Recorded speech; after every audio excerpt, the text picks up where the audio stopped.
অনেকের পেজে অথবা প্রোফাইলে কিন্তু এই সমস্যাটা অনেকেরই আসছে। তো আজকে এই সমস্যার সমাধানটা আমি আপনাদেরকে বুঝিয়ে দেব কিভাবে আপনারা এটার সমাধান করবেন। ফাইন্ড আউট মোর। তো প্রথমে দেখে নিচ্ছি সমস্যাটা কি। সমস্যাটা আপনারা দেখতেই পাচ্ছেন, এখানে স্পষ্ট লেখা আছে, you can't earn money from your reels but can still earn money from video and post with image or text.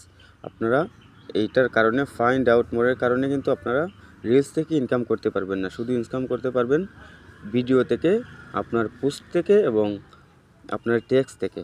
তো এটা আমরা কিভাবে সমাধান করব আমি দেখিয়ে দিচ্ছি। তো প্রথমে আপনারা ক্লিক করবেন এই ফাইন্ড আউট মোরে।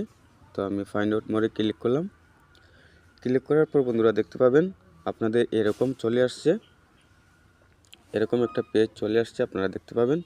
তো এখানে লেখা আছে ইন রিভিউ। এটা কিন্তু এখন অটোমেটিক ইন রিভিউতে চলে যাবে। যারা কন্টেন্ট মনিটাইজেশন পেয়েছেন অটোমেটিক ইন রিভিউতে চলে যাবে। আমার কিন্তু এখানে আরও দেখাইতেছি, এই যে দেখতে পাচ্ছেন এখানে ছোটো করে লেখা আছে স্টেপ 3 of 2।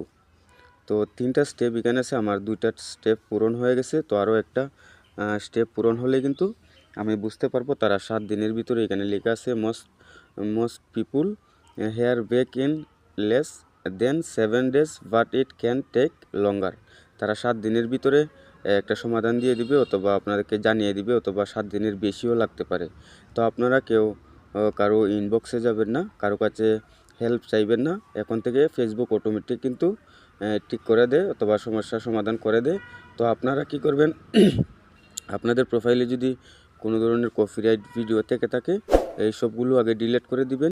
ফেসবুকের কাছে কোনো ধরনের কোনো রিপোর্ট করা লাগবে না, এখন থেকে কিন্তু অটোমেটিক তারা রিভিউতে নিয়ে নেয় সমস্যা সমাধান করার জন্য। তো আশা করি বুঝতে পারছেন সবাই। ভালো থাকবেন, আল্লাহ হাফেজ।